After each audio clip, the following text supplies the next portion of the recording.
Have you ever heard me say to revisit the event? No. Have you ever heard me say that? Never do we need to revisit the event, because once you do, you open the box.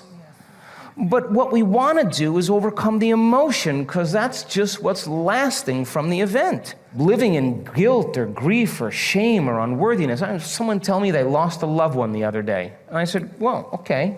How long have you been grieving? Oh, about a year. Oh, really? Okay, well, suppose it was you that left and you were looking at the person you loved moping around for a year. What would you say to them after a year if you truly loved them? Get over it and have a happy life. I'm doing great. You should make yourself happy. You really love me? Live a happy life. That would be the greatest testament of love for each other. Because if you're suffering, then you're making this hard on me.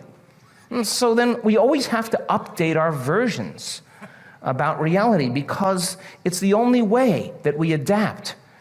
Don't believe everything you've read or heard. It just may not be the truth. There's always a greater truth that you and I can begin to investigate. Surely someone in eternity has had a similar problem as you and I, and they've gotten beyond it. Yes or no? Yes. So study that person. You want to be wealthy?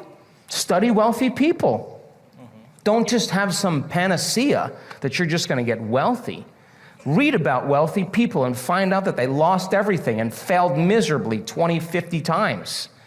But what they had as a characteristic, a quality in their personality, is they were persistent, and they kept changing, and they kept forgiving and letting go of the past and kept going.